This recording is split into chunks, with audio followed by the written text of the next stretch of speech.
Hey there, welcome to Cosmic Confessions, a podcast by your spiritual besties. I'm Alex. I'm Avery. And I'm Melissa. Coming at you unhinged, unfiltered, and unedited.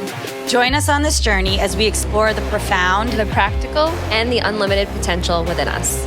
Let's awaken our spirits, ignite our passions, and elevate our lives together as the universe speaks and we listen.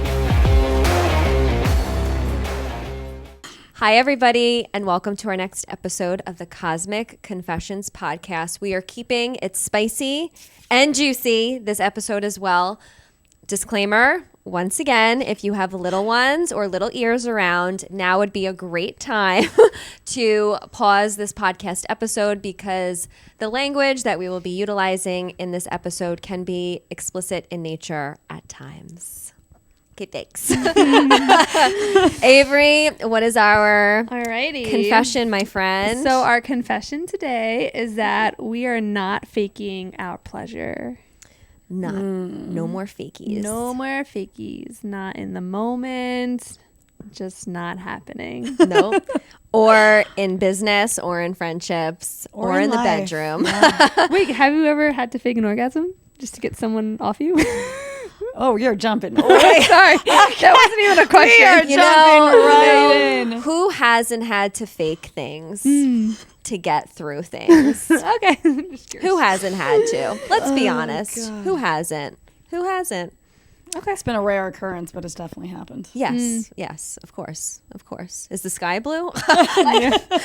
I don't recommend, though. Do not recommend. No, this is why we're talking about this because honestly, I'm sure there are women, a lot of women and men that have done so. Oh, yeah. I know a lot of men who have had to fake it. Yes. It's wild. It's crazy. So let's get into Let's it. jump let's in. Shift. Let's shift from Avery, not faking that anymore. what's the first question? Okay. Have you I guess ever... the second one. Sorry, Jesus. guys. I just Okay. Too early. Sorry. Sweating. Have you ever had to tell a guy you weren't feeling it in the bedroom? And if so, how did that conversation go for you? You want me to go first? Yeah, go for it. Unpack it. Okay. So for me, as you guys know, if you did watch the last episode, sex is a huge deal to me. It's always been a really big deal to me since I learned what sex was. And for me, it is all about connection. It's about passion. It's about depth.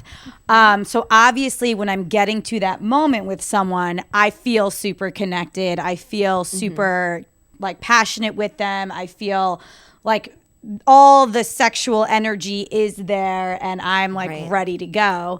But I will say there has been a time where I've been with someone who I felt so deeply connected to and actually truly loved and feel so open and wanting, and the sex just wasn't there.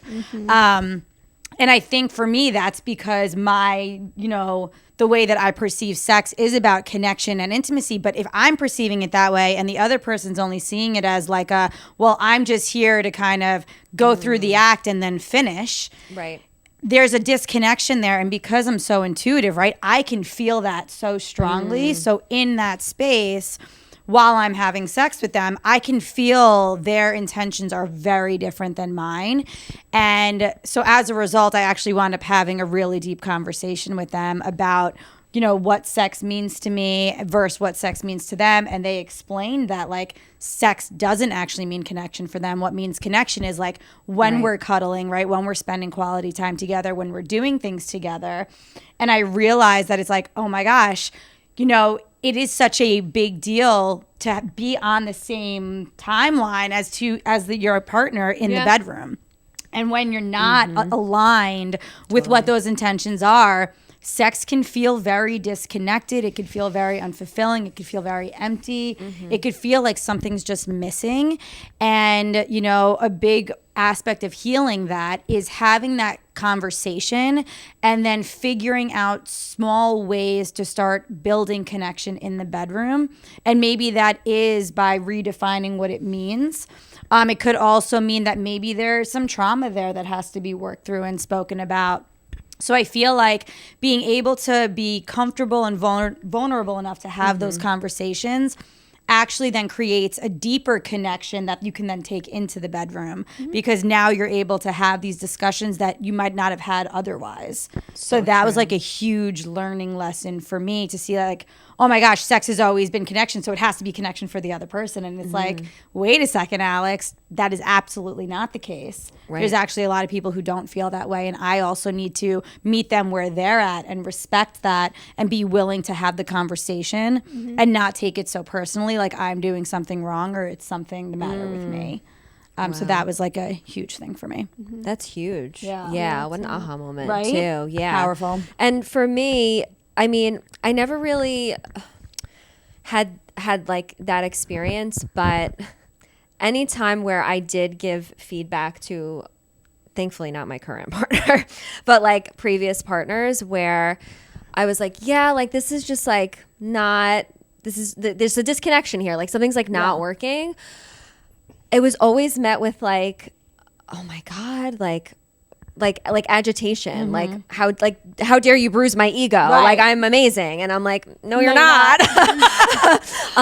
So yeah, like the times a lot of like any time in the past, I remember just trying to give constructive feedback or criticism. It was always met with like, how dare you? Yeah. Like my ego's too strong for that. yeah. And I'm like, no. Like I'm trying to create a connection pathway here, and it was actually like not received well, like in the past, like whenever I would like bring up like in my previous relationship. So can I just ask, how did you handle that?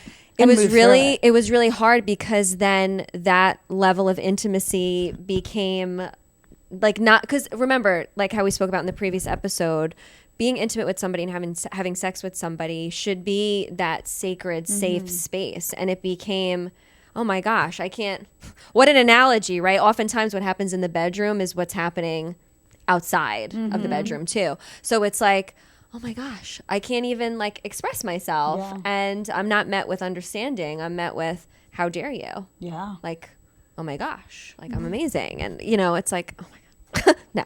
Which then I think hurts even the self, because now here you are trying to communicate and be honest and open, and then you're being shut down and actually rejected in that space when you're trying to be honest. Yeah, and I was like, I wasn't doing anything wrong for that in that example. Like I was connecting with myself and saying, hey, my needs aren't being met. That's really hard to navigate when you feel like there's a disconnection there, but you get rejected, and it's like, oh my gosh, how am I going to navigate this? You know, because again, like the previous episode, sex should be something that's a connecting point between two people, not a disconnecting point. Correct. So yeah, it's a good question though, Avery.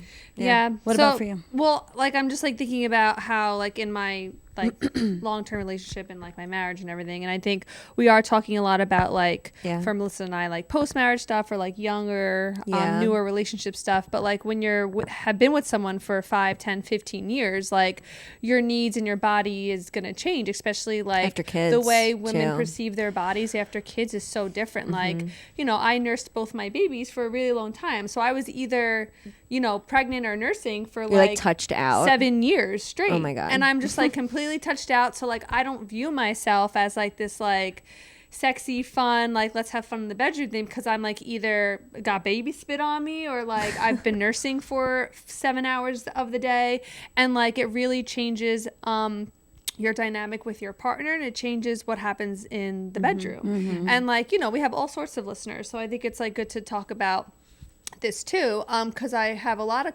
of my doula clients that are like, you know, sex is really hard postpartum. Like, how do I reconnect with my partner when like things are different down there, my body feels different, and I'm tired, and we're fighting because like we have a toddler now and things like that, right? So I think in those situations, you know, there are some couples that can persevere and like kind of get past that and reconnect on a different level. And then, you know, unfortunately for me, there was just a lot of lack of communication and abuse and different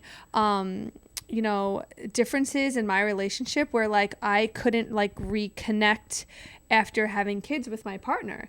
And I recently read something that like how a woman is taken care of during their pregnancy, their labor, and their postpartum is directly correlated to like Divorce how their rate. partner showed up and the divorce rate. Yeah, and it's a like, thing. you know, not That to is a speak thing. ill of anyone, because like my kids have a great dad, but like as a partner, like my needs weren't met. But as a partner for him, I also was not a good communicator. Right. Like I'm at fault too. There's always two sides of the story. So like I didn't communicate my needs. I didn't know what I want. I felt sex was very taboo. Like it was just like so different for me. So when I would, I think he felt that his needs weren't being met in the bedroom. But I was like, but I literally can't do that for you because emotionally my needs aren't met. I feel like I'm a mom more than I am like a cool, sexy like wife or something, So like I think just for anyone who's listening that have children or, it's different. It's different for us, right? And then I think that's why like I almost felt different giving myself to other people post-divorce because like that person wasn't attached to seeing me at like my worst or not being there when I was like breastfeeding all the time. Like it felt like I can like just be more feminine and like, yeah, like have like exploratory more, like,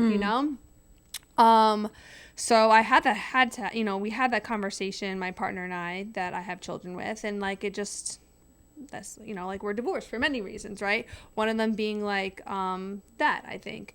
Then, dating and being in relationships and stuff and trying to figure out like what I want as a person now, I am more communicative. I am like, hey, like I'm not going to, do not call me after 10 p.m. and expect me to leave by 2 a.m. Like that, do not slide into my DMs. You could text me, you can call me, you can ask me out to eat. We can build a relationship first. If that doesn't work and there's still issues in the bedroom, yes, I'm going to bring it up. I'm going to talk about it. Hey, you can't be effing high and drunk the next time we try to have sex because something was disconnected. And this is what I need and this is what I want. And don't go too hard and be softer. And like, I'm okay with that now. I'm so proud of you. So proud of you. So proud of you. So I know. proud And of like, you. Again, going back to our non-negotiables. Like, yeah. Beautiful. Yes. But that's a so lot, beautiful. like I really had to, change and like, yeah, it's all about communication. Yep. It's all about Amen. It communication. is. It Amen. is. It really is. Amen. Ah, love it. Great Okay. answer. All right, let's jump into question number 2. This is a good one. What's the difference between being sexually liberated and being sexually reckless?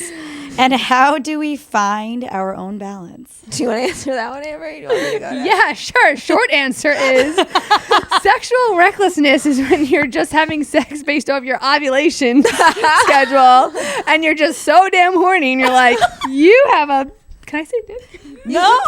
Okay, whatever. You have a, Anyway. you have a penis. That'll get me off. Let's just use it for the night. So reckless. Don't do that. Just when you're listen. ovulating, stay home. Like, No. pleasure yourself. Actually, it'd be a great day to yoni map, right? Yeah. Figure out how you like to be touched, where you Yoni like to be mapping. touched. We need Yoni to do an map episode on yourself. that. Seriously, If give people don't know what yoni mapping is, can you just say what you like giving permission to yourself to like feel and touch and see what you like and what you don't like. There are some men that are like, how do you like to be played with? Do you like And the women are like, I don't know. what? Yeah, I'm like, it's your body. Figure it out. Do you like it inside, outside, left, right? Like, a like little geographical geographical map. yeah, like what do you? If you don't know what you like and you haven't touched yourself, How's your partner gonna know? You cannot tell your partner. Yeah. Okay, so recklessness would be stay indoors while ovulating. Oh my god. Yeah, that ovulation phase, It's phase. true, but we're it'll get you. humans, and that's why we have a cycle, right? Because that's how we know how to make babies and when to make babies, and Sure. it all comes back to what you said in the first episode. Sex is really to procreate. If you have sex with someone and you're like, oh my god, I can never raise a child with that person, or this was a bad mistake, like maybe reconsider that booty call. Maybe. Yeah, because you have to be able to accept the consequences. Yes. If you're gonna engage in reckless, Oh, I am being dead. sexually reckless. Yeah. Okay, so for me, I see sexual liberation as, again, the word agency that keeps coming up for me. Yeah. Like really being rooted in agency. So if you are, let's say, choosing to casually connect with somebody, again, you're doing it from a conscious place and space, and you're doing it with sovereignty and also agency.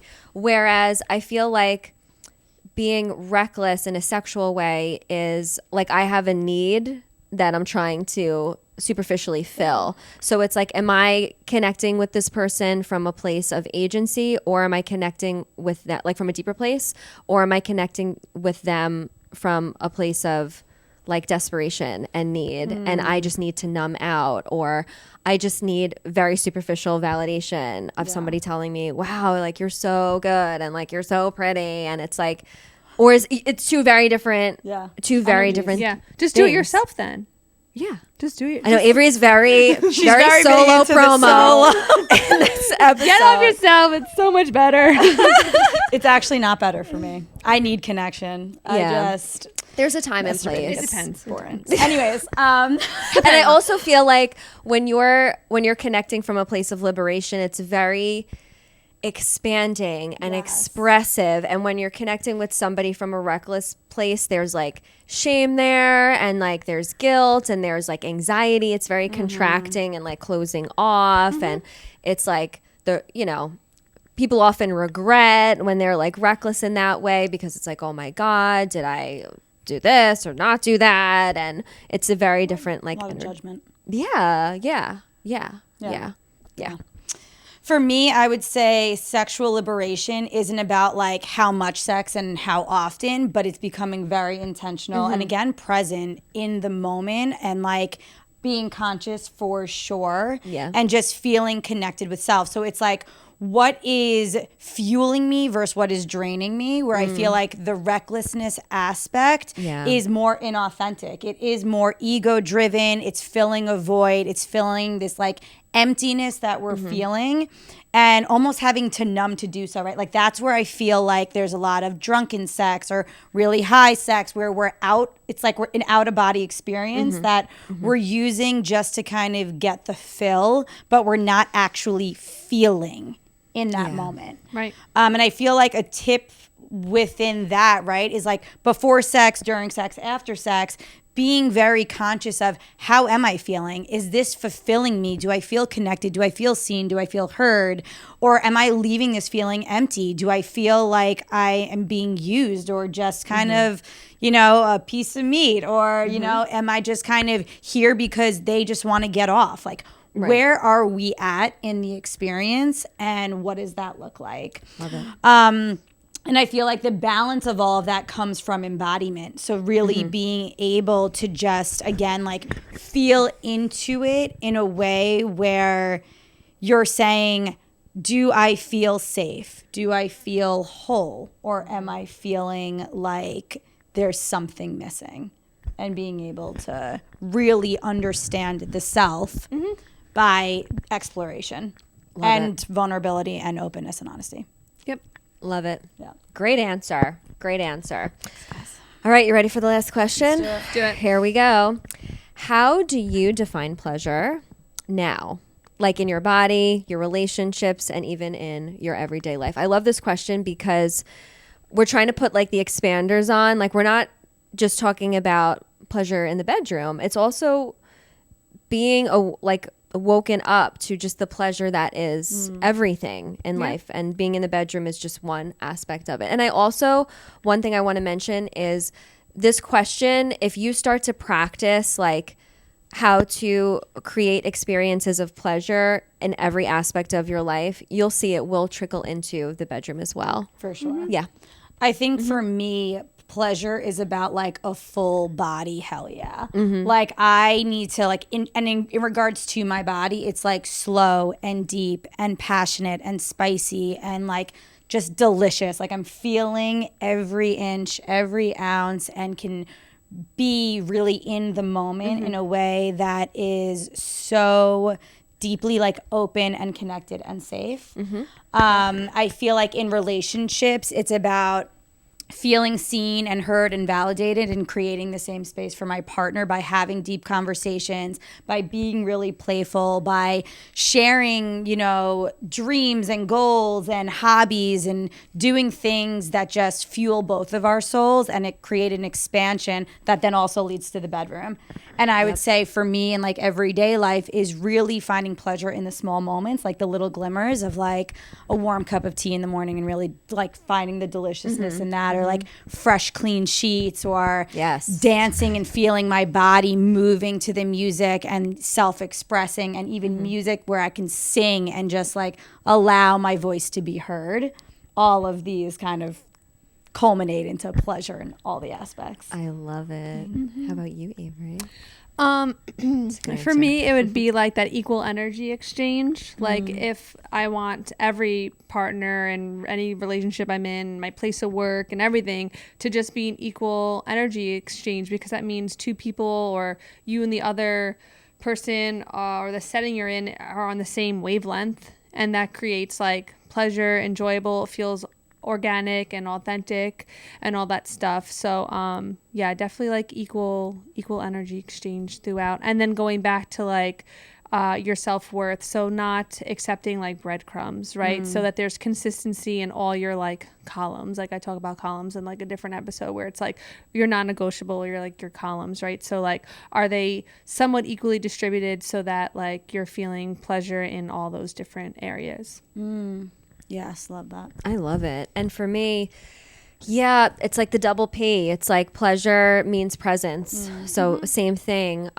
So even like, and it kind of comes down to embodying this very sensual experience. And when I say sensual, I mean like all of your senses. So every sense, how can you awaken that in other aspects of your day, right? So for example, let's say, yeah, like tea. I love tea. How can I be fully present with that? How can I smell the tea and taste the tea and feel the warmth of it in my hands? And same thing, like if I'm going to make myself lunch after we record this episode, right? You know, maybe today I won't scroll on TikTok when I eat lunch. Maybe I'll light a candle and maybe get like a cloth napkin and just put it on a nice plate and a nice dish and really just be fully present to Yeah, more intentional. yeah, really being fully present. And then you know, even with work, right? Like how can I make it not just about busy work and like doing all the crazy things for the agency? How can I, you know, maybe I'm going to put on my favorite music while I send these emails out, and maybe I'll, you know, put a little crystal by me or say a prayer to my angels, and, you know, like just inviting presence into your body and into the moment.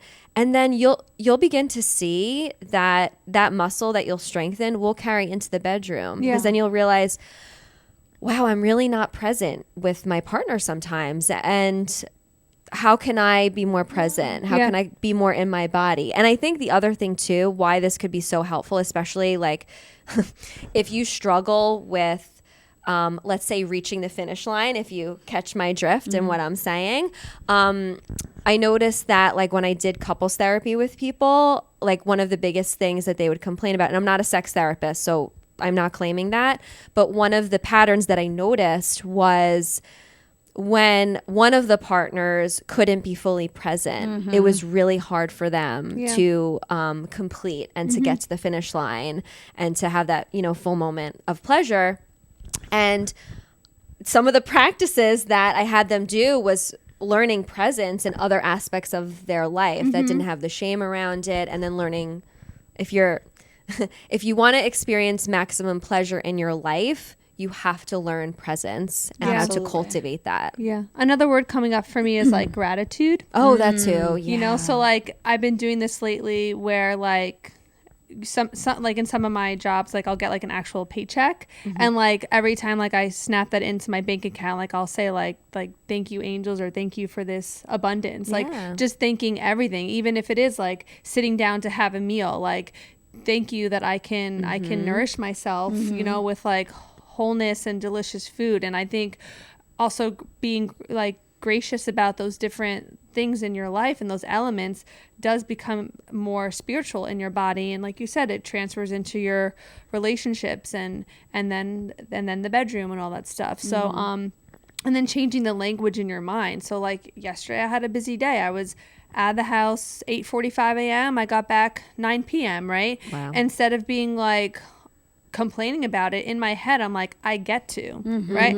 I get to drive my car to all my clients' houses. I get to teach yoga. Like, how lucky am I that I get to teach yoga? Like, you know, just like I get to put my kids on the bus, right? You know, And how lucky am I? I love that. and how lucky am I to do that? So I think when you just are like a light and you can just give off that energy with the foods you eat through your daily interactions, then it kind of comes full circle. You attract that type of partner, you attract that type of energy in the bedroom, and then everything feels really cultivative. Yeah. Nice. I love all of that. That was really beautiful. And for me Yes. too, just like another word that comes up is mindfulness. Yeah. Because that's something Being I do with mindful. my clients, couples, and even one-on-ones, where it is about just being so mindful in the day-to-day in order to bring that to the bedroom. to. So I love all of this. This was really beautiful. So good. And I can't wait for the next episode because I feel like we just got to kind of keep diving into this. Be juicy prepared. sexiness.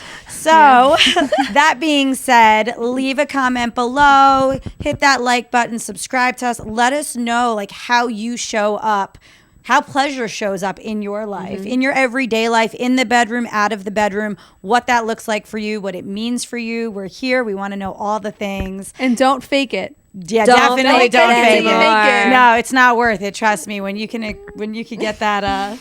Don't I fake almost- it. We gave you some practical tips today. Yes. So hopefully you won't have to fake it. Yeah, check in with your body, feel the alignment, whether it's you're missing something or you're feeling good, communicate and be present. That's really it. So until next time. Until next time. Bye everybody.